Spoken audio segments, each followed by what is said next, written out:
ನಮಸ್ಕಾರ. ವಿ4 ವಿಶೇಷ ಕಾರ್ಯಕ್ರಮಕ್ಕೆ ಸ್ವಾಗತ. ನಾನು ತಾರನಾಥ್ ಗಟ್ಟಿ ಕಾಪಿಕಾಡ್. ಈ ದಿವಸದ ನಮ್ಮ ಮಾತುಕತೆ ನಾಳೆ ನಡೀಲಿಕ್ಕೆ ಇರುವಂಥ ಅಖಿಲ ಭಾರತ ಸಾರ್ವತ್ರಿಕ ಮುಷ್ಕರದ ವಿಚಾರವಾಗಿ. ವೀಕ್ಷಕರೇ, ದೇಶದ 10ಕ್ಕೂ ಹೆಚ್ಚು ರಾಷ್ಟ್ರೀಯ ಕಾರ್ಮಿಕ ಸಂಘಟನೆಗಳು ನಾಳೆ ಒಂದು ರಾಷ್ಟ್ರೀಯ ಮಟ್ಟದ ಅಂದರೆ ಸಾರ್ವತ್ರಿಕ ಮುಷ್ಕರಕ್ಕೆ ಕರೆ ನೀಡಿದ್ದಾವೆ. ವಿವಿಧ ಕಾರ್ಮಿಕ ಮತ್ತು ರೈತ ಸಂಬಂಧಿ ಮಸೂದೆಗಳಿಗೆ ಮಾಡಿರುವಂಥ ತಿದ್ದುಪಡಿಯನ್ನು ವಿರೋಧಿಸಿ ನಾಳೆ ದೇಶವ್ಯಾಪಿಯಾಗಿ ಕಾರ್ಮಿಕ ಸಂಘಟನೆಗಳು ಮುಷ್ಕರ ಮಾಡ್ತಾ ಇದ್ದಾವೆ. ಈ ಒಂದು ಮುಷ್ಕರದ ವಿಚಾರವಾಗಿ ಮಾತನಾಡಲಿಕ್ಕೆ ಮತ್ತು ಬಹುಮುಖ್ಯವಾಗಿ ಕಾರ್ಮಿಕ ವಲಯದಲ್ಲಿ ಆಗಿರುವಂಥ ತೊಂದರೆಗಳೇನು, ಕಾರ್ಮಿಕರ ಬೇಡಿಕೆಗಳೇನು, ಈ ವಿಚಾರವಾಗಿ ಮಾತಾಡಲಿಕ್ಕೆ ನಮ್ಮ ಜೊತೆಗೆ ಇವತ್ತು ದಕ್ಷಿಣ ಕನ್ನಡ ಜಿಲ್ಲಾ CITU ಅಧ್ಯಕ್ಷರಾಗಿರುವಂಥ ಜೆ ಬಾಲಕೃಷ್ಣ ಶೆಟ್ಟಿ ಅವರಿದ್ದಾರೆ. ನಾನು ಬಾಲಕೃಷ್ಣ ಶೆಟ್ಟಿ ಅವರನ್ನು ಈ ಒಂದು ಕಾರ್ಯಕ್ರಮಕ್ಕೆ ಪ್ರೀತಿಯಿಂದ ಸ್ವಾಗತ ಮಾಡ್ತೇನೆ. ಶೆಟ್ಟರೆ, S S S S S Balakrishna Shetty ಅವರು ಬಿಡಿ ಕಾರ್ಮಿಕರ ಸಂಘಟನೆಯ ಮುಖಂಡರಾಗಿ, ಜೊತೆಗೆ ಕಾರ್ಮಿಕರ ಬೇರೆ ಬೇರೆ ವಲಯದ ಒಂದು ಮುಖಂಡರಾಗಿ, ಜೊತೆಗೆ ಇವತ್ತು CITU ಸಂಘಟನೆಯ ದಕ್ಷಿಣ ಕನ್ನಡ ಜಿಲ್ಲಾ ಸಮಿತಿಯ ಅಧ್ಯಕ್ಷರಾಗಿ ಅವರು ಕಾರ್ಯನಿರ್ವಹಿಸ್ತಾ ಇದ್ದಾರೆ. ಅವರು ಇವತ್ತು ಈ ಒಂದು ಸಂದರ್ಭದಲ್ಲಿ ಏನು ಈ ಒಂದು ಅಖಿಲ ಭಾರತ ರಾಷ್ಟ್ರೀಯ ಮುಷ್ಕರದ ಬಗ್ಗೆ ಮಾತನಾಡಲಿಕ್ಕಿದ್ದಾರೆ. ಬಹುಮುಖ್ಯವಾಗಿ ಯಾಕೆ ಈ ಒಂದು ಮುಷ್ಕರ ನಡೀತಾ ಉಂಟು, ಮತ್ತು ಈ ಒಂದು ಮುಷ್ಕರದ ಹಿನ್ನೆಲೆಗಳೇನು, ಮತ್ತು ಯಾವ ಸ್ವರೂಪದ ಮುಷ್ಕರ ಇದು, ಯಾಕಂತ ಹೇಳಿದ್ರೆ ಮುಷ್ಕರ ಅಂತ ಹೇಳಿದ ತಕ್ಷಣ ಕೆಲವೊಮ್ಮೆ ಭಯಭೀತರಾಗುವಂಥದ್ದು ಏನು ಬಂದ್ ಇರ್ತದ ಅಂತ. ಬಟ್ ಇದು ಆ ಸ್ವರೂಪದ ಬಂದಲ್ಲ, ಬಟ್ ಒಂದು ಕಾರ್ಮಿಕರ ಮುಷ್ಕರ. ಬಟ್ ಯಾವ ಕಾರಣಕ್ಕಾಗಿ ಕಾರ್ಮಿಕರು ಮುಷ್ಕರ ಮಾಡ್ತಾರೆ, ಮತ್ತು ಯಾವೆಲ್ಲ ವಲಯದ ಕಾರ್ಮಿಕರು, ಮತ್ತು ಈ ಒಂದು ರಾಷ್ಟ್ರೀಯ ಅಂದರೆ ಸಾರ್ವತ್ರಿಕ ಮುಷ್ಕರದಲ್ಲಿ ರಾಷ್ಟ್ರೀಯ ಮಟ್ಟದ ಇಷ್ಟೆಲ್ಲ ಸಂಘಟನೆಗಳು ಭಾಗಿಯಾಗ್ತಾ ಇದ್ದಾವೆ. ಅಂದರೆ ಬಹುಮುಖ್ಯವಾಗಿ ಈ ಒಂದು ಕಾರ್ಮಿಕ ಕಾಯ್ದೆ ತಿದ್ದುಪಡಿಯಿಂದಾಗಿ ಯಾರಿಗೆಲ್ಲ ತೊಂದರೆಗಳಾಗ್ತಾ ಉಂಟು ಅಂತ ಆ ಒಂದು ನೆಲೆಯಲ್ಲಿ ದೇಶವ್ಯಾಪಿಯಾಗಿ ಬೇರೆ ಬೇರೆ ಕಾರ್ಮಿಕ ಸಂಘಟನೆಗಳು ಇವತ್ತು ಈ ಒಂದು ಮುಷ್ಕರಕ್ಕೆ ಕರೆ ನೀಡಿದ್ದಾವೆ. ಹಾಗಂತ ಹೇಳಿದ್ರೆ ಇದೇನು ದಿಢೀರಾಗಿ ನಿನ್ನೆ ಮೊನ್ನೆ ನೀಡಿದ ಅಂತ ಒಂದು ಕರೆ ಕೂಡ ಅಲ್ಲ, ಅಥವಾ ನಿರ್ಧಾರ ಕೂಡ ಅಲ್ಲ. ಕಳೆದ ಅಕ್ಟೋಬರ್ 2ರಂದೇ ಆ ರಾಷ್ಟ್ರೀಯ ಮಟ್ಟದಲ್ಲಿ ಏನು ಸುಮಾರು 10ಕ್ಕೂ ಹೆಚ್ಚು ರಾಷ್ಟ್ರೀಯ ಮಟ್ಟದ ಕಾರ್ಮಿಕ ಸಂಘಟನೆಗಳು, ಕೂಟಗಳು, ಫೆಡರೇಷನ್ಗಳು ಇಂಥ ಒಂದು ತೀರ್ಮಾನಕ್ಕೆ ಬಂದಿದ್ದವು. ಅಂದರೆ ನಮ್ಮ ಬೇಡಿಕೆಗಳೇನಿದ್ದಾವೆ, ಕಾರ್ಮಿಕರ ಪರವಾಗಿರುವಂಥ ಬೇಡಿಕೆಗಳು, ಅಥವಾ ಕಾರ್ಮಿಕರಿಗೆ ಸಂಬಂಧಪಟ್ಟಂಥ ಮಸೂದೆಗಳ ತಿದ್ದುಪಡಿಯಿಂದಾಗಿ ಕಾರ್ಮಿಕರಿಗೆ ಆಗ್ತಾ ಇರುವಂಥ ತೊಂದರೆಗಳು, ಅಥವಾ ದುರಗಾಮಿ ಆಗಿ ಕಾರ್ಮಿಕರಿಗೆ ಆಗ್ತಾ ಇರುವಂಥ, ಅಥವಾ ಕಾರ್ಮಿಕ ವಲಯಕ್ಕೆ ಆಗ್ತಾ ಇರುವಂಥ ತೊಂದರೆಗಳು, ಇದರ ಬಗ್ಗೆ ಎಲ್ಲ ಕೇಂದ್ರ ಸರ್ಕಾರಕ್ಕೆ ಮನವರಿಕೆ ಮಾಡುವ ಪ್ರಯತ್ನಗಳನ್ನು ಈ ಹಿಂದೆ ಕೂಡ ಮಾಡಿತ್ತು.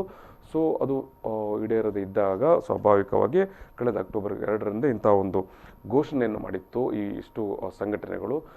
ಏನು ನಾವು ನವೆಂಬರ್ 26ರಂದು ರಾಷ್ಟ್ರೀಯ ಮಟ್ಟದ ಸಾರ್ವತ್ರಿಕ ಮುಷ್ಕರಕ್ಕೆ ಹೋಗುತ್ತೇವೆ ಅಂತ. ಸೊ ಈ ಹಿನ್ನೆಲೆಯಲ್ಲಿ ಇವತ್ತು ನಮ್ಮ ಜೊತೆಗೆ ಕಾರ್ಮಿಕ ಮುಖಂಡರಾಗಿರುವಂಥ ಮತ್ತು ದಕ್ಷಿಣ ಕನ್ನಡ ಜಿಲ್ಲಾ CITU ಅಧ್ಯಕ್ಷರಾಗಿರುವಂಥ ಬಾಲಕೃಷ್ಣ ಶೆಟ್ಟಿ ಅವರು ಮಾತಾಡ್ತಾರೆ. ಬಹುಮುಖ್ಯವಾಗಿ ಈ ಒಂದು ಸಾರ್ವತ್ರಿಕ ಮುಷ್ಕರದಲ್ಲಿ ಭಾಗಿಯಾಗ್ತಾ ಇರುವಂಥ ಸಂಘಟನೆಗಳು ಯಾವುದು, ಅವರ ಬೇಡಿಕೆಗಳು ಏನು, ಮತ್ತು ಯಾವ್ಯಾವ ವಲಯದ ಕಾರ್ಮಿಕ ಸಂಘಟನೆಗಳು ಅನ್ನುವ ಬಗ್ಗೆ ಅವ್ರು ಮಾತಾಡ್ತಾರೆ. ಮತ್ತು ಬಹುಮುಖ್ಯವಾಗಿ ಕಾರ್ಮಿಕ ಕಾಯ್ದೆಗಳಿಗೆ ಮತ್ತು ರೈತ ಕಾಯ್ದೆಗಳಿಗೆ ಮಾಡಿರುವಂಥ ತಿದ್ದುಪಡಿಯಿಂದ ಆಗಿರುವಂಥ ತೊಂದರೆಗಳು ಏನು ಅನ್ನೋ ಬಗ್ಗೆ ಅವ್ರು ಮಾತಾಡ್ತಾರೆ. ನಾನು ಅವರನ್ನು ಮೊದಲಾಗಿ ಮಾತುಕತೆಗೆ ಅವರನ್ನು ಸೆಳೆಯುವ ಸಂದರ್ಭದಲ್ಲಿ ನಾನು ಅವ್ರ ಹತ್ರ ಬಹುಮುಖ್ಯವಾಗಿ ಕೇಳುವಂಥದ್ದು, ಇದು ಬಾಲಕೃಷ್ಣ ಶೆಟ್ಟಿ ಅವರೇ, ನಾಳೆಯ ಈ ಒಂದು ಸಾರ್ವತ್ರಿಕ ಮುಷ್ಕರದ ಒಟ್ಟು ಸ್ವರೂಪ ಯಾವ ರೀತಿ ಇರುತ್ತೆ ಅಂತ. ಈಗ ಯಾವೆಲ್ಲ ಸಂಘಟನೆಗಳು ಭಾಗಿಯಾಗುತ್ತೆ ಅನ್ನೋದು ನಾವು ಮತ್ತೆ ಮಾತಾಡುವ, ಸ್ವರೂಪ ಯಾವ ರೀತಿ ಇರುತ್ತೆ ಅಂತ. ನಾಳೆ ಶಾಂತಿಯುತವಾಗಿ ಕೈಗಾರಿಕಾ ಮುಷ್ಕರ ನಡೀತದೆ. ಅಂದರೆ ದೇಶದ ಎಲ್ಲ ವಿಭಾಗದ ಕಾರ್ಮಿಕರು ಈ ಮುಷ್ಕರದಲ್ಲಿ ಪಾಲ್ಗೊಳ್ಳುವುದರಿಂದ ಒಂದು ರೀತಿಯ ಬಂದ್, ಒಂದು ರೀತಿಯ ಕಾರ್ಮಿಕರ ಮುಷ್ಕರದಿಂದ ಇಡೀ ಕೆಲಸ ಸ್ಥಗಿತ ಆಗುವಂಥ ಒಂದು ಸಂಭವ ಇದೆ. ಅದು ಬಿಟ್ಟರೆ ಜನಜೀವನಕ್ಕೆ, ಬಸ್ ಓಡಾಟಕ್ಕೆ ಏನು ತೊಂದರೆ ಇಲ್ಲ? ಬಸ್ ಓಡಾಟಕ್ಕೆ ಏನು ನಮ್ಮ ಜಿಲ್ಲೆಯಲ್ಲಿ ಏನು ತೊಂದರೆ ಇಲ್ಲ. ಅಂದರೆ ನಮ್ಮ ದಕ್ಷಿಣ ಕನ್ನಡ ಜಿಲ್ಲೆಯಲ್ಲಿ ನಾವು ಬಸ್ ಬಲಾತ್ಕಾರದಿಂದ ಬಂದ್ ಮಾಡುವಂಥ ನಾವು ಇದಕ್ಕೆ ಹೋಗಲಿಲ್ಲ. ಯಾಕೆಂತ ಹೇಳಿದರೆ ಈ ಸಂದರ್ಭ ಕೋವಿಡ್ ಸಂದರ್ಭದಲ್ಲಿ ಮುಖ್ಯವಾಗಿ ಬಸ್ಸುಗಳು ಅರ್ಧಕ್ಕರ್ಧ ಈಗ ಕಡಿಮೆ ಇದೆ. ಹೌದು. ಈ ಸಂದರ್ಭದಲ್ಲಿ ನಾವು ಅದಕ್ಕೆ ಬಲವಂತ ಏನಿಲ್ಲ. ಅಂದರೆ ಅದರಲ್ಲಿ ದುಡಿಯತಕ್ಕಂಥ ಡ್ರೈವರ್ಗಳು, ಕಂಡಕ್ಟರ್ಗಳು ಹಾಗೂ ಕ್ಲೀನರ್ಗಳು ಬೇರೆ ಬೇರೆ ವಿಭಾಗದಲ್ಲಿ ಕೆಲಸ ಮಾಡುವಂಥ ಈ ಮುಷ್ಕರದಲ್ಲಿ ಅವರು ಭಾಗವಹಿಸ್ತಾರೆ. ಅಂದರೆ ಒಟ್ಟು ಸಾಮಾನ್ಯ ಜನಜೀವನಕ್ಕೆ ಏನು ತೊಂದರೆ ಆಗೋದಿಲ್ಲ, ಬಟ್ ಕೈಗಾರಿಕಾ ವಲಯಕ್ಕೆ ಇದು ಬಹುದೊಡ್ಡ ರೀತಿಯಲ್ಲಿ ಕೈಗಾರಿಕಾ ವಲಯದ ಜನ ಅಥವಾ ಕಾರ್ಮಿಕರು ಇದರಲ್ಲಿ ಈ ಒಂದು ಮುಷ್ಕರದಲ್ಲಿ ಭಾಗವಹಿಸ್ತಾ ಇದ್ದಾರೆ. ಯಾವೆಲ್ಲ ಸಂಘಟನೆಗಳು ಇದರಲ್ಲಿ ಭಾಗವಹಿಸ್ತಾ ಇದ್ದಾರೆ ಶೆಟ್ರೆ? ಮುಖ್ಯವಾಗಿ ಮುಖ್ಯವಾಗಿ ದೇಶದ 10 ಕಾರ್ಮಿಕ ಸಂಘಟನೆಗಳು, CITU, AITUC, HMS ಮತ್ತು UTC, ಹೀಗೆ ಈ ರೀತಿಯ 10 ರಾಷ್ಟ್ರೀಯ ಮಟ್ಟದ ಕಾರ್ಮಿಕ ಸಂಘಟನೆಗಳು ಮತ್ತು ಬ್ಯಾಂಕಿಂಗ್ ಕ್ಷೇತ್ರ ಮತ್ತು LIC ಮತ್ತು ಈ ಕೇಂದ್ರ ಮತ್ತು ರಾಜ್ಯ ಸರ್ಕಾರದ ಸೇವೆಯಲ್ಲಿರುವಂತಹ ಕಾರ್ಮಿಕರು, ರೈಲ್ವೆ, BSNL, ಈ ರೀತಿಯಾಗಿ ಬಹುದೊಡ್ಡ ಅಂದ್ರೆ ಮುಖ್ಯ ಅದರಲ್ಲಿಯೂ ಕೂಡ ಅಸಂಘಟಿತ ಕಾರ್ಮಿಕರಾದ ಬೀಡಿ, ಕ್ಯಾಶು, ಅಂಚು ಕಾರ್ಮಿಕರು, ಕಟ್ಟಡ ಕಾರ್ಮಿಕರು, ಅಂಗನವಾಡಿ ಕಾರ್ಮಿಕರು, ಅಕ್ಷರದಾಸ ಕಾರ್ಮಿಕರು, ಆಶಾ ಕಾರ್ಯಕರ್ತರು, ಇವರೆಲ್ಲರೂ ಸಾರ್ವತ್ರಿಕವಾಗಿ ಮುಷ್ಕರದಲ್ಲಿ ಪಾಲ್ಗೊಳ್ತಾರೆ. ಈಗ ನೀವು ಹೇಳಿದಾಗೆ CITU, ಆಮೇಲೆ ಇಂಟಕ್, ಆಮೇಲೆ AITUC, ಆಮೇಲೆ HMS, ಆಮೇಲೆ AICCTU, ಆಮೇಲೆ ನಿಮ್ಮ ಕರಪತ್ರದಲ್ಲಿ ಇರುವಂಥದ್ದು AIUTCC, ಇವೆಲ್ಲ ರಾಷ್ಟ್ರೀಯ ಮಟ್ಟದ ಕಾರ್ಮಿಕ ಸಂಘಟನೆಗಳು. ಈಗ BMS ಅಂತ ಇದೆ, ಭಾರತೀಯ ಮಜ್ದೂರ್ ಸಂಘ್, ಅವರು ಭಾಗವಹಿಸ್ತಾರಾ? ಅವರದ್ದು ನಿಲುವೇನು? BMSನವರ ನಿಲುವು ಅಂದ್ರೆ ಮುಷ್ಕರದಲ್ಲಿ ಅವರು ಭಾಗವಹಿಸುವುದಿಲ್ಲ, ಆದರೆ ಕೇಂದ್ರ ಸರ್ಕಾರದ ನೀತಿಯನ್ನು ಅವರು ವಿರೋಧಿಸುತ್ತಾರೆ. ಮುಖ್ಯವಾಗಿ ಕಾರ್ಮಿಕ ರೈತ ವಿರೋಧಿ ಏನು ಇವತ್ತು ಅನುಸರಿಸಿದೆ ಅದರ ಬಗ್ಗೆ ಅವರು ಪ್ರತ್ಯೇಕವಾಗಿ ಹೋರಾಟವನ್ನು ಮಾಡ್ತಾರೆ. ಅವರ BMS ಏನು ಬಿಜೆಪಿ ಸಂಘ ಏನು ಪ್ರಾಯೋಜಿತ ಕಾರ್ಮಿಕ ಸಂಘಟನೆ, ಕೇಂದ್ರದಲ್ಲಿ ಬಿಜೆಪಿ ಅಧಿಕಾರದಲ್ಲಿದೆ. ಈವಂದು ಅವರು ಏನು ಕೇಂದ್ರ ಸರ್ಕಾರ ತಂದಿರುವಂತಹ ತಿದ್ದುಪಡಿಗಳ ಬಗ್ಗೆ, ರೈತರ ಮಸೂದೆ ಬಗ್ಗೆ ಅಥವಾ ಕೃಷಿ ಮಸೂದೆ ಅಥವಾ ಕಾರ್ಮಿಕ ಮಸೂದೆ, ಈ ಮಸೂದೆಗೆ ಅವರು ವಿರೋಧ ಇದ್ದಾರೆ, ಅವರು ಹೋರಾಟ ಮಾಡ್ತಿದ್ದಾರೆ. ಮತ್ತೆ ಅವರ RSS ಸಂಘಟನೆ ಕೂಡ ಅದಕ್ಕೆ ಆದೇಶವನ್ನು ನೀಡಿದೆ, ಅಂದ್ರೆ ಅದನ್ನು ಪ್ರತ್ಯೇಕವಾಗಿ ಹೋರಾಟ ಮಾಡಬೇಕು ಅಂತ ನಮ್ಗೆ ತಿಳಿದ ಮಟ್ಟಿಗೆ ಅವರ RSS ಸಂಘಟನೆ ಕೂಡ ಅದಕ್ಕೆ ಹೌದೌದು ರಾಷ್ಟ್ರೀಯ ಕೃಷಿ ಕೂಡ ಅದಕ್ಕೆ ಅವರಿಗೆ ಇದು ಮಾಡಿದ್ದಾರೆ. ಅದರಿಂದಾಗಿ ಅವರು ಪ್ರತ್ಯೇಕ ಹೋರಾಟ ಮಾಡ್ತಿದ್ದಾರೆ. ಸರ್ಕಾರದ ಇವತ್ತಿನ ಕಾರ್ಮಿಕ ವಿರೋಧಿ ನೀತಿಯ ವಿರುದ್ಧ ಅವರು ಪ್ರತ್ಯೇಕವಾದಂತಹ ಹೋರಾಟವನ್ನು ಮಾಡ್ತಿದ್ದಾರೆ. ಆದ್ರೆ ಈ ಕೂಟದಲ್ಲಿ ಅವರಿಲ್ಲ, ಈ ಒಂದು ನಿಮ್ಮ ಜಂಟಿ ವೇದಿಕೆಯಲ್ಲಿ ಅವರಿಲ್ಲ, ಜಂಟಿ ವೇದಿಕೆಯಲ್ಲಿ ಇಲ್ಲ. ಬಹುಶಃ ಎಲ್ಲೋ ಏನು ಕೇಂದ್ರ ಸರ್ಕಾರಕ್ಕೆ ಅಥವಾ ನಮ್ಮದೇ ಸರ್ಕಾರ ಮುಜುಗರ ಆಗಬಾರದು ಅನ್ನುವಂಥ ಒಂದು ಅಭಿಪ್ರಾಯ ಇರಬಹುದೇನೋ. ಇವಾಗ ಈ ಒಂದು ಏನು ಇಷ್ಟು ಸಂಘಟನೆಗಳ ಪೈಕಿ ಈಗ ನೀವು ಇಲ್ಲಿ ಹೇಳಿದಾಗೆ ರೈಲ್ವೆ, ಆಮೇಲೆ BSNL, ಆಮೇಲೆ ವಿದ್ಯುತ್ ಕ್ಷೇತ್ರ ಅಥವಾ ವಿಮಾನ ನಿಲ್ದಾಣ ಅಥವಾ ರಸ್ತೆ ಸಾರಿಗೆ, ಬ್ಯಾಂಕಿಂಗ್, ಸ್ಟೀಲ್, ಉಕ್ಕು, ಭದ್ರತಾ ವಲಯ, ಇವೆಲ್ಲವನ್ನು ನೀವು ಇಲ್ಲಿ ಉಲ್ಲೇಖ ಮಾಡ್ತಾ ಇದ್ದೀರಿ ನಿಮ್ಮ ಕರಪತ್ರಗಳಲ್ಲಿ. ನಾಳೆ ಸಾರ್ವತ್ರಿಕ ಮುಷ್ಕರದಲ್ಲಿ ಎಲ್ಲ ಕೈಗಾರಿಕೆ, ಕಾರ್ಮಿಕ ವಲಯ ಅಥವಾ ಸಾರ್ವಜನಿಕ ಕ್ಷೇತ್ರದ ವಲಯದ ಅಲ್ಲಿ ಏನು ದುಡಿತಾ ಇರುವಂಥ ನೌಕರರು ಈ ಒಂದು ಮುಷ್ಕರದಲ್ಲಿ ಭಾಗಿಯಾಗ್ತಾರೆ ಅಂತ. ಈಗ ಈ ಒಂದು ಕಾರ್ಮಿಕ ಮಸೂದೆ ಇಂದ ಯಾವ ರೀತಿ ಇವರಿಗೆಲ್ಲ ತೊಂದರೆ ಆಗ್ತಾ ಉಂಟು ಅಂತ ನೀವು ಹೇಳ್ತೀರಿ? ನೋಡಿ, 1991ರಿಂದ ನಮ್ಮ ದೇಶದಲ್ಲಿ ಆಗಿನ ನರಸಿಂಹರಾವ್ ಸರ್ಕಾರ ಇದ್ದ ಸಂದರ್ಭದಲ್ಲಿ ಅವರು ಈ ದೇಶದಲ್ಲಿ ಹೊಸ ಆರ್ಥಿಕ ನೀತಿ ಏನು IMF, ವರ್ಲ್ಡ್ ಬ್ಯಾಂಕಿನ ಒತ್ತಡಕ್ಕೆ ಒಳಗಾಗಿ IMF ಈ ರಾಷ್ಟ್ರೀಯ ಖಾಸಗೀಕರಣ ಮತ್ತು ಜಾಗತೀಕರಣ ಹೊಸ ಆರ್ಥಿಕ ನೀತಿಯನ್ನು ಜಾರಿಗೆ ತಂದರು. ಅದರ ನಂತರ ಬಂದಂಥ ಎಲ್ಲ ಸರ್ಕಾರಗಳು ಕೂಡ, ಅದು ಕಾಂಗ್ರೆಸ್ ಇರಲಿ, BJP ಇರಲಿ, ಯಾವುದು ಸರ್ಕಾರ ಕೂಡ ಅವರು ಈ ಒಂದು ದೊಡ್ಡ ದೊಡ್ಡ ಕಾರ್ಪೊರೇಟ್ ಕಂಪನಿಗಳ ಪರವಾಗಿ, ಬಂಡವಾಳಗಾರರ ಪರವಾಗಿ, ಕಾರ್ಮಿಕರಿಗೆ, ರೈತರ ಕಾನೂನುಗಳಿಗೆ ಅವರಿಗೆ ತೀವ್ರವಾದ ಹೊಡೆತವನ್ನು ಕೊಡ್ತಾ ಬಂದಿದ್ದಾರೆ. ಆದರೆ ಇದನ್ನು ಎಲ್ಲ ಕಾರ್ಮಿಕ ಸಂಘಟನೆಗಳು ಒಟ್ಟು ಸೇರಿ ವಿರೋಧಿಸುತ್ತಾ ಕೂಡ ಬಂದಿದೆ. ಈಗ ನೋಡಿ, ಇದು 20ನೇ ಸಾರ್ವತ್ರಿಕ ಮುಷ್ಕರ. ಈಗ PV ನರಸಿಂಹರಾವ್ ಅವರನ್ನು ಉಲ್ಲೇಖಿಸಿದ್ರೆ ನೀವು, ನರಸಿಂಹರಾವ್ ಅವರ ಆಡಳಿತ ಮಾಡ್ತಾ ಟೈಮಲ್ಲಿ ನೀವು ಹೇಳಿದಾಗೆ ಅವತ್ತು ನಡೆದಂತ ಸಾರ್ವತ್ರಿಕ ಮುಷ್ಕರ ಇರ್ಬೋದು, ಬಂದ್ಗಳಿರ್ಬೋದು, ವಿರೋಧಗಳಲ್ಲಿ ಇರ್ಬೋದು, ಆ ಟೈಮಲ್ಲಿ BMS ಕೂಡ ಎದುರು ಬಂದು ವಿರೋಧ ಮಾಡಿ ನಮ್ಮ ಕೂಟದಲ್ಲಿ ಕೂಡ ಇತ್ತು, ಒಟ್ಟು ಜಂಟಿಯಾಗಿ ಹೋರಾಟ ಮಾಡ್ತಿತ್ತು. ಆ ನಂತರ ಕೂಡ ಅಂದ್ರೆ ಇದರಿಂದಾಗಿ ಕಾರ್ಮಿಕ ಈ ಹೋರಾಟದಿಂದಾಗಿ ಹಲವಾರು ಕಾಯ್ದೆಗಳನ್ನು ಅವರು ತಿದ್ದುಪಡಿ ಮಾಡೋದನ್ನು ತಡೆಯಲಿಕ್ಕೆ ಸಾಧ್ಯ ಆಗಿದೆ. ಅಂದ್ರೆ ಇಷ್ಟು ಹೊತ್ತು ಅದು ಬಂದದ್ದು ಈ ಕಾರ್ಮಿಕರ ಹೋರಾಟದಿಂದ, ಅವರ ಪ್ರತಿರೋಧದಿಂದಾಗಿ. ಕೇಳಬಹುದು, ನಿಮ್ಮ ಹೋರಾಟದಿಂದ ಏನಾಯ್ತು, ನೀವು ಸಾರ್ವತ್ರಿಕ ಮುಷ್ಕರಗಳನ್ನು ಮಾಡ್ತೀರಿ, ಮೆರವಣಿಗೆಗಳನ್ನು ಮಾಡ್ತೀರಿ, ಏನಾಯ್ತು ಅಂತ. ವೀಕ್ಷಕರೇ, ಇಲ್ಲಿ ಕಾರ್ಮಿಕ ಮುಖಂಡರಾಗಿರುವಂಥ ಬಾಲಕೃಷ್ಣ ಶೆಟ್ಟಿ ಅವರು ಹೇಳ್ತಾರೆ, ಅನೇಕ ಮಸೂದೆಗಳನ್ನು ಏನು ಸರ್ಕಾರ ತಿದ್ದುಪಡಿ ಮಾಡುವುದು ಅದನ್ನು ಸಾಕಷ್ಟು ವಿಳಂಬವಾಯಿತು ಅಥವಾ ಅಂತ ಅನೇಕ ಪ್ರಸಂಗಗಳಲ್ಲಿ ಅಥವಾ ಅನೇಕ ಸಂದರ್ಭಗಳಲ್ಲಿ ಅದನ್ನು ಕೈ ಬಿಟ್ಟಿತ್ತು ಅಂತ.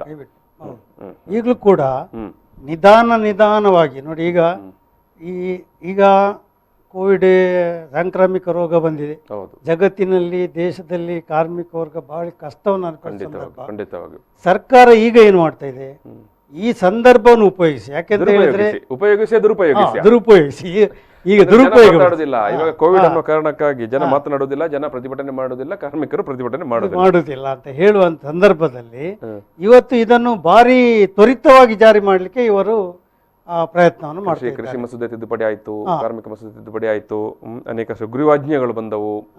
ಈಗ ಇದು ಇದು ಇದು ಬಾಲಕೃಷ್ಣ, ನಾವು ಈ ಚರ್ಚೆಯನ್ನು ಒಂದು ಬ್ರೇಕ್ ನಂತರ ಮತ್ತೆ ಮುಂದುವರಿಸುವ. ವೀಕ್ಷಕರಿಗೆ ಒಂದು ಸಣ್ಣ ಬ್ರೇಕ್ ನಂತರ ಬಹುಮುಖ್ಯವಾಗಿ ಏನು ಈ ಒಂದು ಕಾರ್ಮಿಕ ವಲಯ ಎದುರಿಸ್ತಾ ಇರುವಂಥ ಸಮಸ್ಯೆಗಳು ಮತ್ತು ಈ ಒಂದು ಕಾರ್ಮಿಕ ಮತ್ತು ರೈತರಿಗೆ ಮಸೂದೆ ತಿದ್ದುಪಡಿಯಿಂದಾಗಿ ಇವತ್ತು ಕಾರ್ಮಿಕ ವಲಯ ಎದುರಿಸ್ತಾ ಇರುವ ಸಮಸ್ಯೆಗಳು ಏನು ಅನ್ನೋದನ್ನು ಚರ್ಚೆ ಮಾಡೋಣ. ಈಗ ಸಣ್ಣ ಬ್ರೇಕ್.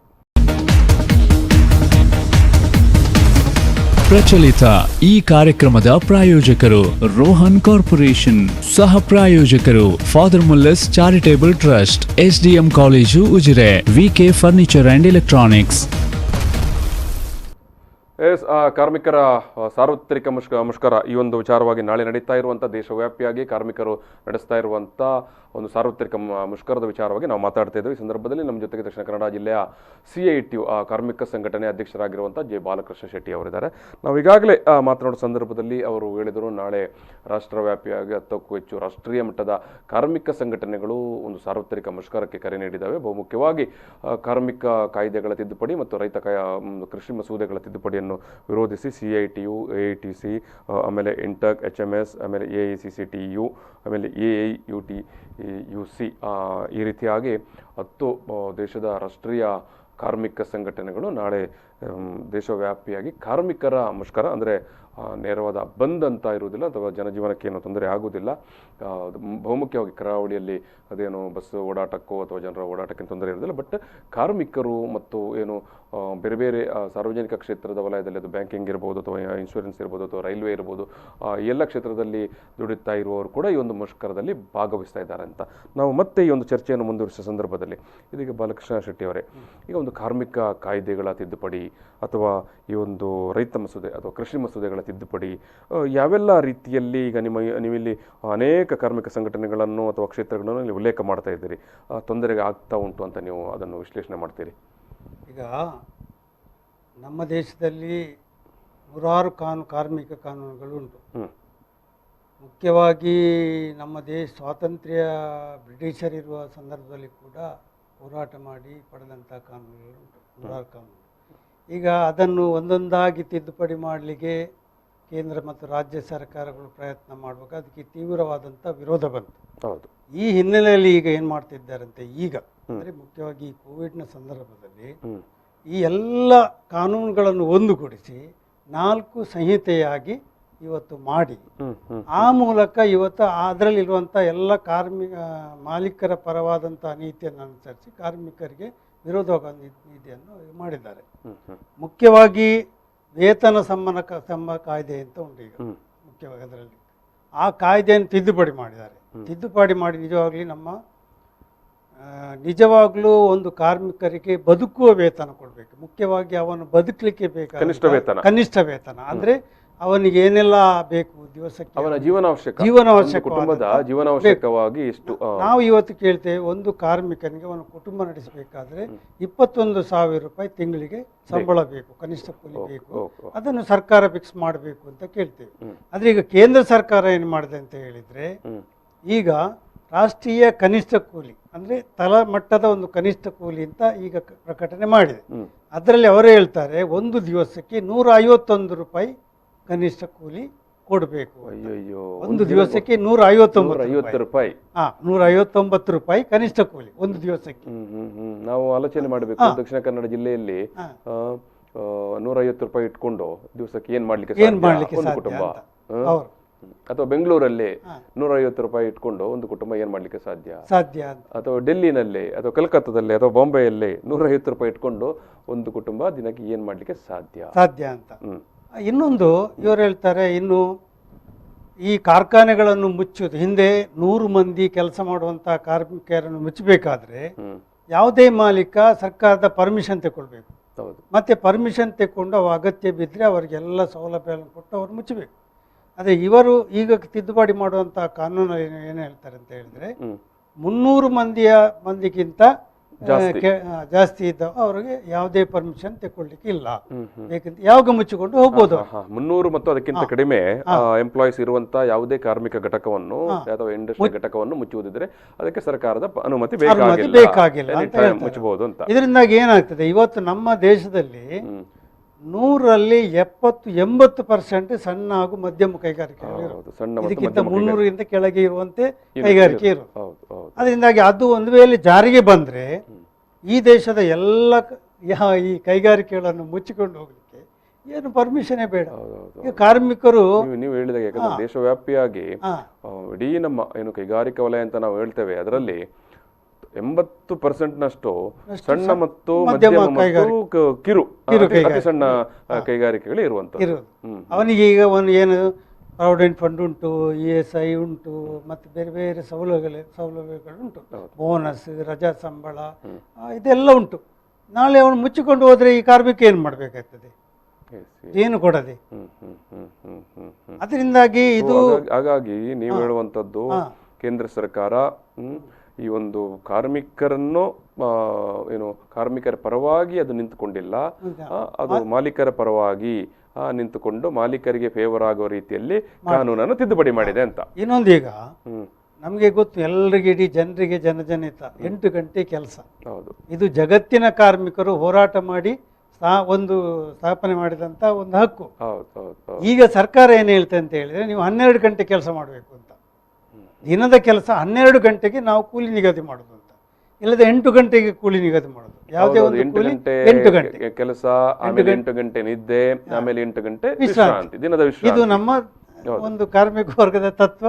ಮತ್ತೆ ಇಡೀ ಜಗತ್ತಿನಲ್ಲಿ ಅದಕ್ಕೆ ಲಕ್ಷಾಂತರ ಕಾರ್ಮಿಕರು ಹೋರಾಟ ಮಾಡಿ ಜೀವ ಬಲಿದಾನ ಕೊಟ್ಟು ಮಾಡಿದಂತ ಒಂದು ಕಾನೂನು. ಅದನ್ನು ಇವರು ಏನು ಹೇಳ್ತಾರೆ ಅಂತ ಹೇಳಿದ್ರೆ, ಇನ್ನು 12 ಗಂಟೆ ದುಡಿಮೆ ಮಾಡಬೇಕು ಅಂತ. ಅದು ಉಳಿದ ಟೈಮಲ್ಲಿ ನೀವು ನಿದ್ದೆ, ನಿಮ್ಮ ವಿಶ್ರಾಂತಿ ಎಲ್ಲ ಮಾಡಿಕೊಳ್ಳಿ ಅಂತ. ಅದಕ್ಕೆ ಆಧಾರವಾಗಿ ಕೂಲಿ, ಕನಿಷ್ಠ ಕೂಲಿ ಫಿಕ್ಸ್ ಆಗ್ತದೆ 12 ಗಂಟೆಗೆ ಆಧಾರ. ಈಗ 8 ಗಂಟೆಗೆ ಆಧಾರವಾಗಿರುವುದು ಎಲ್ಲ 12 ಗಂಟೆಗೆ ಹಾಗೆ ಆ ರೀತಿಯಲ್ಲಿ ಈಗ ಕಾನೂನು ತಿದ್ದುಪಡಿ ಅದನ್ನು ಒಳಗೊಳಿಸಿದ್ದಾರೆ. ಇನ್ನು ಒಂದು ಕೈಗಾರಿಕೆ ಸುರಕ್ಷಿತ, ಈಗ ಒಂದು ವಿದ್ಯುತ್ ಇರುವಂತಹ ಒಂದು ವಿದ್ಯುತ್ ಕ್ಷೇತ್ರ ಮಾಡುವಂತ ಅಲ್ಲದೆ ಯಾವುದೇ ಒಂದು ಕೈಗಾರಿಕೆ, ಅದರ ಸುರಕ್ಷತೆಯನ್ನು ಮಾಲೀಕರು ವಹಿಸಬೇಕು.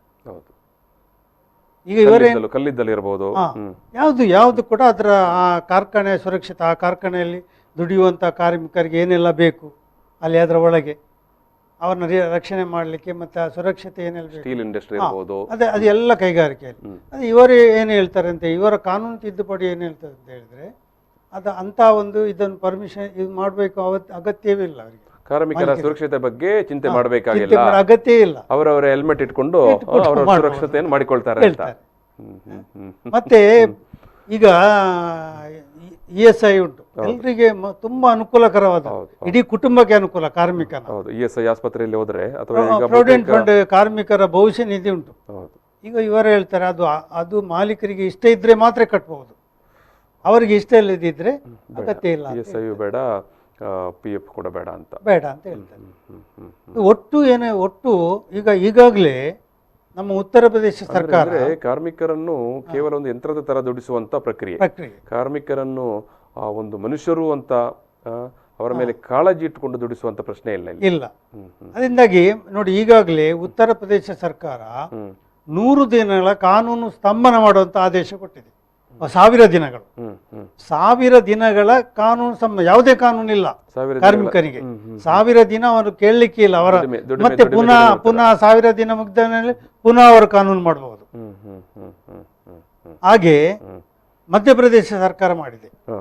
ಎಲ್ಲ ಸರ್ಕಾರಗಳ ಮೇಲೆ ಕೇಂದ್ರ ಸರ್ಕಾರ ಒತ್ತಡ ಮಾಡಿ ನೀವು ಮಾಡಬೇಕು ಅಂತ ಹೇಳ್ತದೆ. ಯಾಕೆ ಹೇಳ್ತದೆ ಅಂತ ಹೇಳಿದ್ರೆ, ಈ ದೇಶದ ಕಾರ್ಪೊರೇಟ್ ಸಂಸ್ಥೆಗಳಿಗೆ ಮತ್ತು ಬಂಡವಾಳಗಾರರಿಗೆ, ಹೊರದೇಶದ ಕಾರ್ಪೊರೇಟ್ ಕಂಪನಿಗಳಿಗೆ ಅನುಕೂಲಕರವಾಗಿ ಇವರು ಈ ಕಾನೂನುಗಳನ್ನು ರೂಪಿಸ್ತಾ ಇದ್ದಾರೆ.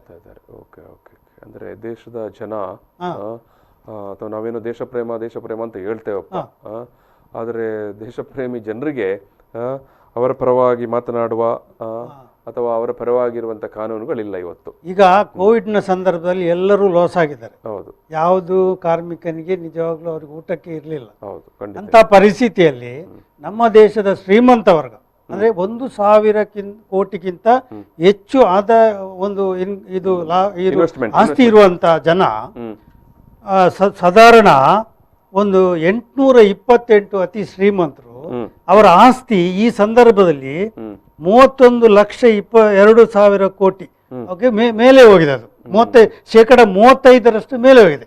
ಅಂದ್ರೆ ಕೋವಿಡ್ ಟೈಮಲ್ಲಿ ಏನು ದೇಶದ 820 ಅತಿ ಸಿರಿವಂತರು ಯಾರಿದ್ದಾರೆ ಅವರ ಆಸ್ತಿ ಮಾತ್ರ 35% ಜಾಸ್ತಿ ಆಗಿದೆ. ಕಾರ್ಮಿಕರಿಗೆ ಏನಿಲ್ಲ ನೋಡಿ, ಕೆಲಸ ಇಲ್ಲ, 3 ದಿವಸ ಕೆಲಸ, ಅವರಿಗೆ ವೇತನ ಸಮ್ಮಾನ, ತುಟ್ಟಿ ಭತ್ಯೆ ನೋಡಿ. ಈ ಸಾರಿ ಕರ್ನಾಟಕ ಸರ್ಕಾರ ಮಾಲೀಕರು ಏನ್ ಕೇಳಿದ್ರು, ನಮಗೆ 4 ತಿಂಗಳು ತುಟ್ಟಿ ಭತ್ಯೆ ರಿಯಾಯಿತಿ ಕೊಡ್ಬೇಕು ಅಂತ ರಿಯಾಯಿತಿ ಕೊಡಿ ಅಂತ ಕರ್ನಾಟಕ ಸರ್ಕಾರ 1 ವರ್ಷಕ್ಕೆ ರಿಯಾಯಿತಿ ಕೊಟ್ಟು ತುಟ್ಟಿ ಭತ್ಯೆನೇ ಫ್ರೀಸ್ ಮಾಡಿತ್ತು. ಮಾಲೀಕರ ಪರವಾಗಿ ಕಂಪನಿ ಮ್ಯಾನೇಜ್ಮೆಂಟ್ಗಳ ಪರವಾಗಿ. ವೀಕ್ಷಕರೇ, ಒಂದು ಸಂವಾದವನ್ನು ಮತ್ತೆ ಮುಂದುವರಿಸುವ. ಯಾಕಂದ್ರೆ ಅನೇಕ ಮಾನವೀಯ ಕಾಳಜಿಯ ವಿಚಾರಗಳಿದ್ದಾವೆ ಇಲ್ಲಿ. ಕಾರ್ಮಿಕರು ಅಂತ ಹೇಳಿದ ತಕ್ಷಣ ನಾವು ಬರೀ ಅವರು ದುಡಿಯುವ ಯಂತ್ರಗಳಲ್ಲ, ಅವರು ಕೂಡ ನಿಮ್ಮಾಗಿ ಮನುಷ್ಯರು. ಬಟ್ ಅವರ ಸುರಕ್ಷತೆಗೆ ಬೇಕಾದ ಕಾನೂನುಗಳು ಅಥವಾ ನಿಯಮಗಳು ಅಥವಾ ಬೇಕಾದ ಸುರಕ್ಷತೆಗಳು ಇವತ್ತು ಎಲ್ಲೋ ಮಾಯ ಆಗ್ತಾ ಉಂಟು, ಅದು ಮೂಲೆ ಗುಂಪಾಗ್ತಾ ಉಂಟು ಅನ್ನುವಂಥ ಒಂದು ಬಹುದೊಡ್ಡ ಆಕ್ಷೇಪ ಅಥವಾ ನೋವು ಕಾರ್ಮಿಕ ಸಂಘಟನೆಗಳದು. ಬಟ್ ಈ ಒಂದು ಸಂವಾದವನ್ನು ನಾವು ಮತ್ತೆ ಮುಂದುವರಿಸ್ತೇವೆ. ಬಟ್ ಈಗೊಂದು ಸಣ್ಣ ಬ್ರೇಕ್. ಪ್ರಚಲಿತ ಈ ಕಾರ್ಯಕ್ರಮದ ಪ್ರಾಯೋಜಕರು ರೋಹನ್ ಕಾರ್ಪೊರೇಷನ್, ಸಹ ಪ್ರಾಯೋಜಕರು father Muller's charitable trust, SDM college Ujire, VK furniture and electronics. ಕಾರ್ಮಿಕರ ಅಖಿಲ ಭಾರತ ಸಾರ್ವತ್ರಿಕ ಮುಷ್ಕರ ಈ ವಿಚಾರವಾಗಿ ಅಂದರೆ ನಾಳೆ ದೇಶವ್ಯಾಪಿಯಾಗಿ ವಿವಿಧ ಕಾರ್ಮಿಕ ಸಂಘಟನೆಗಳು ಮುಷ್ಕರಕ್ಕೆ ಕರೆ ನೀಡಿದ್ದಾವೆ. ಯಾಕೆ ಈ ಮುಷ್ಕರ, ಏನು ಮುಷ್ಕರ ಅನ್ನೋ ವಿಚಾರವಾಗಿ ನಾವು ಈಗಾಗಲೇ ಮಾತಾಡ್ತಾ ಇದ್ದೇವೆ. ನಮ್ಮ ಜೊತೆಗೆ ದಕ್ಷಿಣ ಕನ್ನಡ ಜಿಲ್ಲಾ ಕಾರ್ಮಿಕ ಸಂಘಟನೆ ಅಂದರೆ CITU ಅಧ್ಯಕ್ಷರಾಗಿರುವಂಥ ಜೆ ಬಾಲಕೃಷ್ಣ ಶೆಟ್ಟಿ ಅವರಿದ್ದಾರೆ.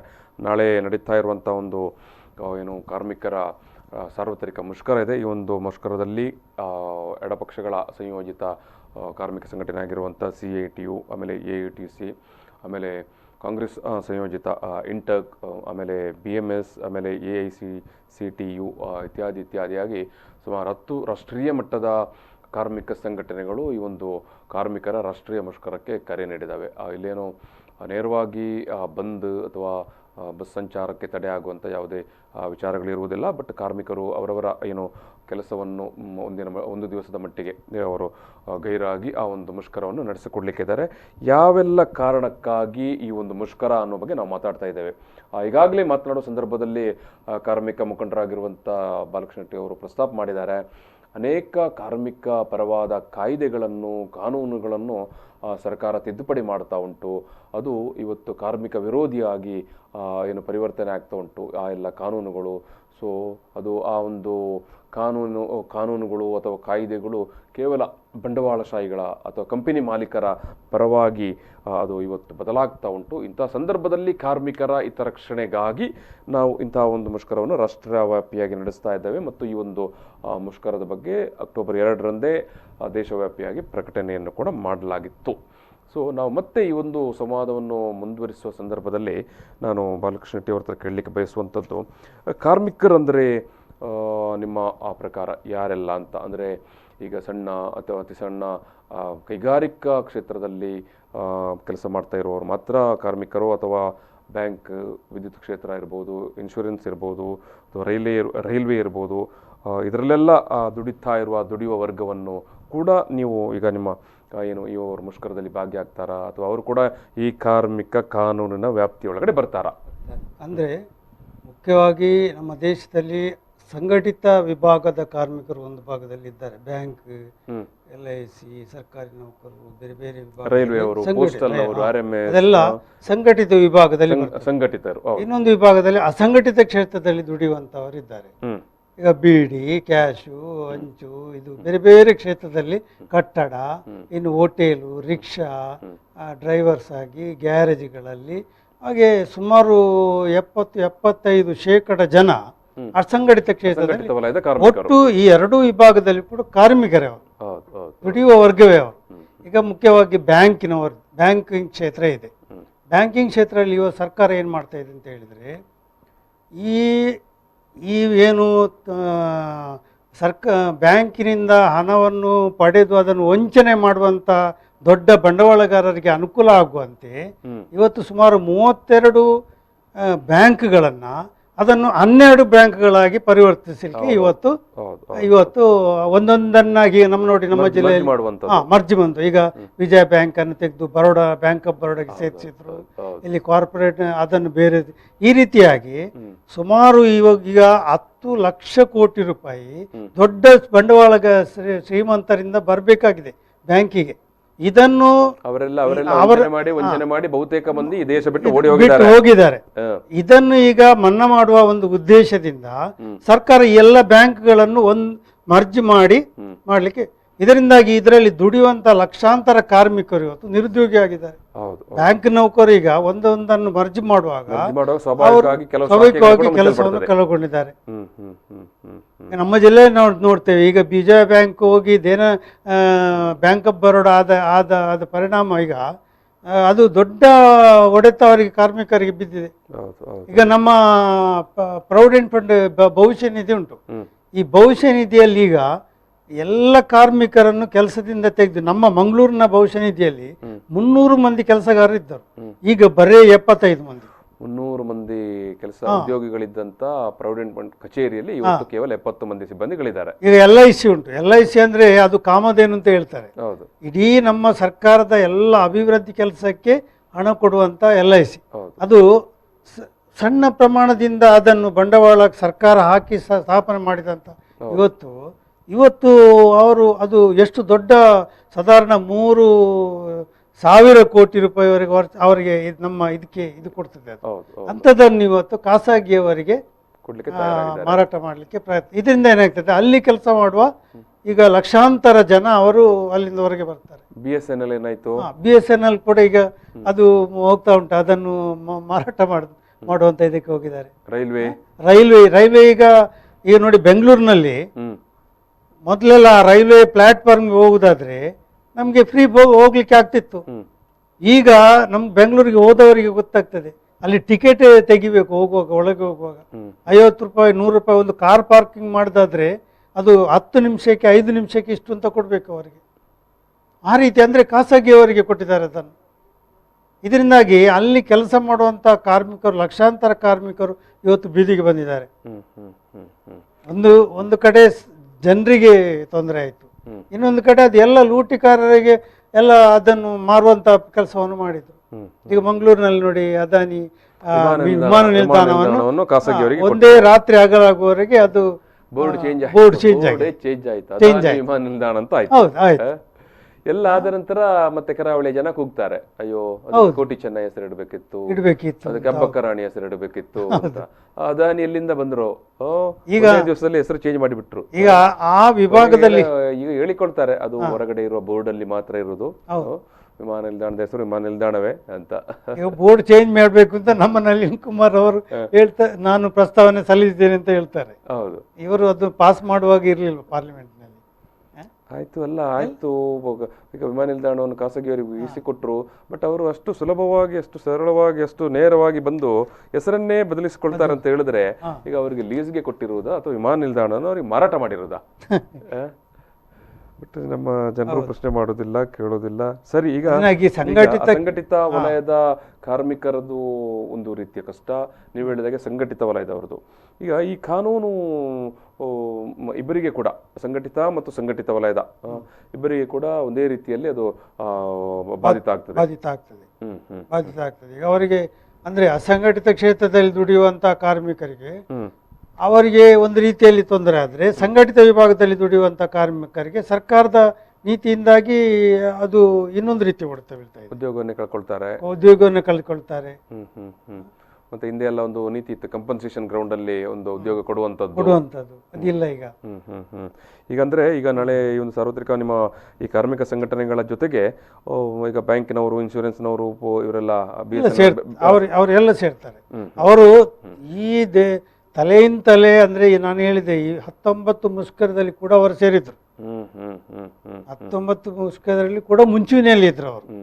ಯಾವಾಗದಿಂದ ಈ 19 ಮುಷ್ಕರಗಳು ನಡೆಯಿತು ಅಂದ್ರೆ 1991ರಿಂದ ನಿರಂತರವಾಗಿ ಉದಾರೀಕರಣಕ್ಕೆ ಏನು ತೆರೆದುಕೊಂಡ ಸಂದರ್ಭದ ನಂತರದ ಎಲ್ಲಾ ಸಾರ್ವತ್ರಿಕ ಮುಷ್ಕರಗಳಲ್ಲಿ ಬ್ಯಾಂಕಿನವರು, ಆಮೇಲೆ BSNL ಅವರು, ಇನ್ಶೂರೆನ್ಸ್ ನವರೆಲ್ಲ ಪಾಲ್ಗೊಳ್ತಾ ಬಂದಿದ್ದಾರೆ. ಅವರು ಪಾಲ್ಗೊಳ್ತಾ ಬಂದಿದ್ದಾರೆ. ಅದರ ಮುಂಚೂಣಿಯಲ್ಲಿ ಇದ್ರು ಎಲ್ಲರೂ, ಸರ್ಕಾರಿ ನೌಕರರು, ಅಂಚೆ ನೌಕರರು, ಎಲ್ಲ ವಿಭಾಗದ ಸಂಘಟಿತ ವಿಭಾಗದಲ್ಲಿ ದುಡಿಯುವಂಥ ಎಲ್ಲ ಈಗ ಸರ್ಕಾರದ ಸ್ವಾಮ್ಯದಲ್ಲಿರುವಂಥ ದೊಡ್ಡ ದೊಡ್ಡ ಕೈಗಾರಿಕೆಗಳನ್ನು ಖಾಸಗಿಯವರಿಗೆ ಮಾರ್ತಾ ಇದ್ದಾರೆ, ಅದರ ಶೇರ್ಗಳನ್ನು ಮಾರ್ತಾ ಇದ್ದಾರೆ.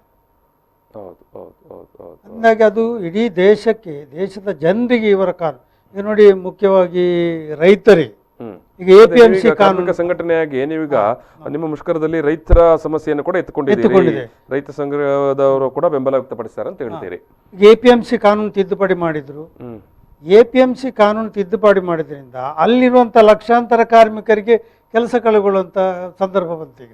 ಹೌದು, ರೈತರು ಬೆಳೆದಂಥ ಒಂದು ಏನು ಉತ್ಪನ್ನ ವಿಧಾನ ಅದನ್ನು ರೈತ ಅಲ್ಲಿ ಹಾಕಿ ಅದಕ್ಕೆ ಒಂದು ಅವನಿಗೆ ಗ್ಯಾರಂಟಿ ಇತ್ತು. ಈಗ ಇವನೇ ಹೇಳ್ತಾರೆ, ನೀವು ಯಾರಿಗೆ ಬೇಕಾದ್ರೆ ಮಾಡ್ಬೋದು, ಯಾರಿಗೆ ಬೇಕಾದ್ರೆ ಮಾರಬಹುದು ಅಂತ.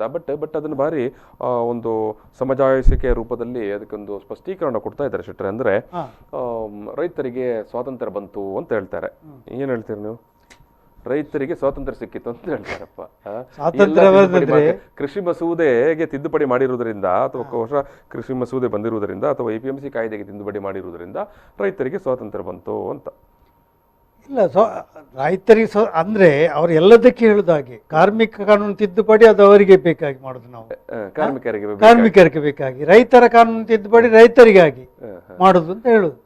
ಆದ್ರೆ ನೀವು ಹೇಳುವಂಥದ್ದು ಆ ತಿದ್ದುಪಡಿಗಳಿಂದ ರೈತರಿಗೂ ಉಳಿತಾಗುವುದಿಲ್ಲ, ಕಾರ್ಮಿಕರಿಗೂ ಯಾವುದೇ ಉಳಿತಾಗುವುದಿಲ್ಲ ಅಂತ. ನೋಡಿ, ಈಗ ಒಂದು ದಿವಸ ನೀರುಳ್ಳಿಗೆ 10 ರೂಪಾಯಿ ಇರ್ತದೆ, ಇನ್ನೊಂದು ದಿವಸ 200 ರೂಪಾಯಿ ಇರ್ತದೆ. ಹೌದು, ರೈತ ಕೊಂಡೋಗಿ ಮಾರುವಾಗ ಅವ ಯಾವ ಅದನ್ನು ಇದು ಮಾಡಬೇಕಾಗ್ತದೆ. ಪ್ರತಿಯೊಂದು ಸಾಮಾನಿಗೆ ಇವತ್ತು ಒಂದು ರೇಟ್ ಇರ್ತದೆ, ಇನ್ನೊಂದು ಬೇರೆ ರೇಟ್ ಇರ್ತದೆ. ಹೌದು, ನಾಳೆ ಆಗೋ ಬದಲಾಗ್ತದೆ. ಅದರಿಂದಾಗಿ ರೈತನಿಗೆ ಒಂದು ಗ್ಯಾರಂಟಿ ಬೆಲೆ ಅಂತ ಬೇಕಲ್ಲ. ಅವನಿಗೆ ಕೊಂಡೋದಂತ ಅವನ ಉತ್ಪನ್ನವನ್ನು ಮಾರಲಿಕ್ಕೆ ಒಂದು ಕನಿಷ್ಠ ಬೆಂಬಲ ಬೆಲೆ, ಅದಕ್ಕೆ ಬೇಕಾಗಿ APMC ಅನ್ನು ಮಾಡಿದ್ದು ಸರ್ಕಾರ. ಸರ್ಕಾರದ ಅವನ ಬೆಲೆಗೆ ಸರಿಯಾದ ಒಂದು ಭದ್ರತೆಯನ್ನು ಕೊಡಲಿಕ್ಕೆ ಬೇಕಾಗಿ ಮಾಡಿದ್ದು. ಸಣ್ಣ ರೈತನಿಗೆ ಕೊಂಡೋಗಿ ಅದನ್ನು ಎಷ್ಟು ದಿನ ಇಡಲಿಕ್ಕೆ ಆಗ್ತದೆ? ಕೊಂಡೋಗಿ ಅವತ್ತು ಬೆಳೆದಂಥ ಬೆಳೆಯನ್ನು ಕೊಂಡೋಗಿ ಅದನ್ನು ಎಷ್ಟು ದಿನ ಸ್ಟಾಕ್ ಇಡಲಿಕ್ಕೆ? ಸ್ಟೋರೇಜ್ ವ್ಯವಸ್ಥೆ ಇರುವುದಿಲ್ಲ. ಸಣ್ಣ ಸಣ್ಣ ಹಳ್ಳಿಗಳಿರ್ಬೋದು, ಸಣ್ಣ ರೈತರ ಕಡೆಯಲ್ಲಿ ಇರುವುದಿಲ್ಲ. ಈಗ ರೈತರು ಬೇರೆ ಇಡೀ ದೇಶದಲ್ಲಿ ಅವರ ಹೋರಾಟ. ಈಗ ಭೂ ಸುಧಾರಣಾ ಕಾಯ್ದೆ ತಿದ್ದುಪಡಿ ಮಾಡಿದ್ರು. ಹೌದು, ಹಿಂದೆ ಕೃಷಿ ಭೂಮಿ ಯಾರು ಕೃಷಿ ಮಾಡ್ತಾರೆ ಅವನಿಗೆ ಮಾತ್ರ. ಭೂ ಸುಧಾರಣಾ ಕಾನೂನಿಗೆ ಬೇಕಾಗಿ ಈ ದೇಶದ ರೈತರು ಪ್ರಾಣ ಬಲಿದಾನ ಕೊಟ್ಟು ಅದನ್ನು ಜಾರಿ ಮಾಡಿಸಿದರು. ಈಗ ಭೂಮಿಯನ್ನು ಕಾರ್ಪೊರೇಟ್ ಕಂಪನಿಗೆ ಬೇಕಾಗಿ ಅದನ್ನು ಪರಿವರ್ತನೆ ಮಾಡ್ತದೆ. ಈಗ ಭೂಮಿಯನ್ನು ಸರಳವಾಗಿ ಮಾರಬಹುದು, ತಿದ್ದುಪಡಿ ಗುತ್ತಿಗೆ ಆಧಾರದಲ್ಲಿ ತೆಗೆಯಬಹುದು ಅಂತ ಹೇಳ್ತಾರೆ. ಗುತ್ತಿಗೆ ಅಂದ್ರೆ ಎಷ್ಟು? ಗುತ್ತಿಗೆ 3-4 ವರ್ಷ ಅವ ಬೇಕಾದಷ್ಟು ಅದು ಉತ್ಪಾದನೆ ಮಾಡಿ ಇವನಿಗೆ ಅದನ್ನು ಅದರ ಎಲ್ಲ ಇದಂತೆ ಎಲ್ಲ ತೆಗೆದು ಕೊಡ್ತಾನೆ ಅವನಿಗೆ ಭೂಮಿಯನ್ನು. ಮತ್ತೆ ಇವ ಏನು ಮಾಡೋದು ಅದು ಭೂಮಿಯಲ್ಲಿ? ಈಗ ಆಯಿತು. ಇವಾಗ ಈ ಒಂದು ಮುಷ್ಕರದ ಸಂದರ್ಭದಲ್ಲಿ ನೀವು ಯಾವೆಲ್ಲ ಬೇಡಿಕೆಗಳನ್ನು ಸರ್ಕಾರದ ಮುಂದೆ ಸ್ಪೆಸಿಫಿಕ್ ಆಗಿ ಇಡ್ತಾ ಇದ್ದೀರಿ? ನೀವು ಎಷ್ಟು ಸಂಘಟನೆಗಳಿದ್ದಾವೆ ನಿಮ್ಮದು? ಬೇರೆ ಬೇರೆ CIT ಇರ್ಬೋದು, ಇಂಟಕ್ ಇರ್ಬೋದು, HMS ಇರ್ಬೋದು, ಅಥವಾ ECTU ಇರ್ಬೋದು, ಅಥವಾ ಜೊತೆಗೆ ಅದರಲ್ಲಿ ಏನು ಬ್ಯಾಂಕ್ ನೌಕರರ ಸಂಘಟನೆ ಇರ್ಬೋದು, ಇನ್ಶೂರೆನ್ಸ್ನವರು ಇರ್ಬೋದು, ಪೋಸ್ಟಲ್ನವರು ಇರ್ಬೋದು, BSNL ಇರ್ಬೋದು, ರೈಲ್ವೆಯವರು ಇರ್ಬೋದು, ಸರ್ಕಾರಿ ನೌಕರರು ಇರ್ಬೋದು, ಇವರೆಲ್ಲ ಸೇರಿ ನೀವು ಈಗ ಯಾವ ಬಹುಮುಖ್ಯವಾದ ಅಥವಾ ಪ್ರಮುಖವಾದ ಬೇಡಿಕೆಗಳನ್ನು ಮಂಡಿಸ್ತಾ ಇದ್ದೀರಿ? ನಾವೀಗ ಭಾರಿ ಮುಖ್ಯವಾಗಿ ಈ ರೈತ ಮತ್ತು ಕಾರ್ಮಿಕ ವಿರೋಧಿ ಕಾನೂನುಗಳನ್ನೇನು ತಿದ್ದುಪಡಿ ಮಾಡಲಿಕ್ಕೆ ಸರ್ಕಾರ ಹೊರಟಿದೆ ಅದನ್ನು ನಿಲ್ಲಿಸಲೇಬೇಕು. ಓಕೆ, ನಮ್ಮ ಒಂದು ಒಕ್ಕರಲಿನ ಬೇಡಿಕೆ, ಅದನ್ನು ನಿಲ್ಲಿಸಬೇಕು. ಕಾರ್ಮಿಕರಿಗೆ ಪರವಾದಂಥ ಕಾನೂನುಗಳನ್ನು ರೂಪಿಸಬೇಕು, ಅದು ನಮ್ಮ ಮುಖ್ಯ ಬೇಡಿಕೆ.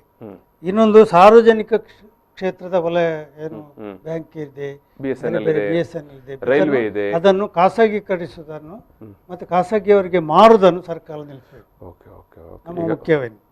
ಮತ್ತು ಆದಾಯ ತೆರಿಗೆ ವ್ಯಾಪ್ತಿಗೆ ಹೊರಗಿನವರಿಗೆ, ಅಂದರೆ ಅವರಿಗೆಲ್ಲರಿಗೂ ಕೂಡ ಒಂದು 10 kg ದವಸ ಧಾನ್ಯಗಳನ್ನು ಸರ್ಕಾರ ಕೊಡಬೇಕು. ಅಂದರೆ ಈ ಕೋವಿಡ್ ಸಂದರ್ಭದಲ್ಲಿ ಅವರಿಗೆ ನಿಜವಾಗ್ಲೂ ಕಷ್ಟ ಉಂಟು. ಅವರಿಗೆ ಅಕ್ಕಿ ದವಸ ಧಾನ್ಯಗಳನ್ನು ಧರ್ಮಾರ್ಥವಾಗಿ ಒಂದು 6 ತಿಂಗಳವರೆಗೆ ಸರ್ಕಾರ APL ಮತ್ತು BPL ಅದನ್ನು ನೋಡದೆ ಕೊಡಬೇಕು, ಸರ್ಕಾರ ಕೊಡಬೇಕು. ಇನ್ನು ಉದ್ಯೋಗ ಖಾತರಿ ಯೋಜನೆಯನ್ನು ವಿಸ್ತರಿಸಬೇಕು ಅಂತ ನಾವು ಹೇಳ್ತೇವೆ. ಅಂದರೆ ಕೆಲಸ ಇಲ್ಲ ಈಗ ಅವರಿಗೆ. ಉದ್ಯೋಗ ಖಾತರಿ ಯೋಜನೆಯಲ್ಲಿ ಕನಿಷ್ಠ 1 ವರ್ಷಕ್ಕೆ 200 ದಿವಸದ ಕೆಲಸವನ್ನು ಕೊಡಬೇಕು. ಮತ್ತು ಅವರಿಗೆ ದಿನಕ್ಕೆ ಒಂದು 500, 600, 700 ರೂಪಾಯಿ ಸಂಬಳ ಸರ್ಕಾರ ಕೊಡಬೇಕು ಅದಕ್ಕೆ ಒಂದು. ಇನ್ನು ನಾವು ಕೇಳುವುದು ಕನಿಷ್ಠ 21,000 ರೂಪಾಯಿ ಕಾರ್ಮಿಕರಿಗೆ ಕನಿಷ್ಠ ವೇತನ ಇದು ಮಾಡಬೇಕು ಅಂತ ನಾವು ಕೇಳ್ತೇವೆ. ಮತ್ತು ಆಶಾ, ಅಂಗನವಾಡಿ, ಅಕ್ಷರದಾಸ ಕಾರ್ಮಿಕರನ್ನು ಸರ್ಕಾರಿ ನೌಕರರೆಂದು ಪರಿಗಣಿಸಬೇಕು.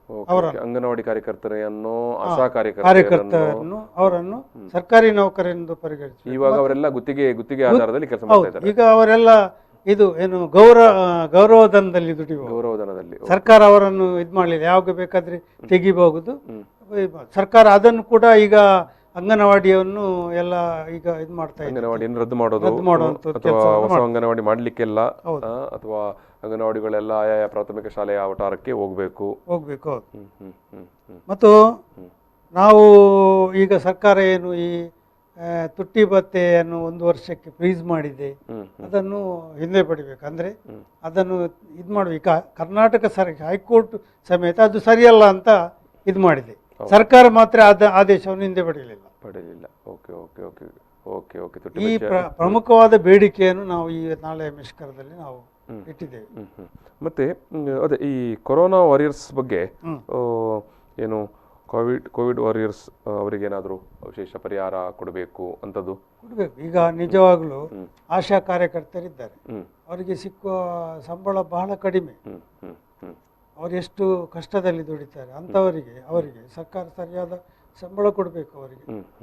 ಮತ್ತೆ ಅವರನ್ನು ನಾವು ಹೇಳುದು ಈ ಆಶಾ, ಅಂಗನವಾಡಿ ಇವರನ್ನೆಲ್ಲ ಸರ್ಕಾರಿ ನೌಕರರೆಂದು ಪರಿಗಣಿಸಬೇಕು ಅಂತ ಪರಿಗಣಿಸಬೇಕು.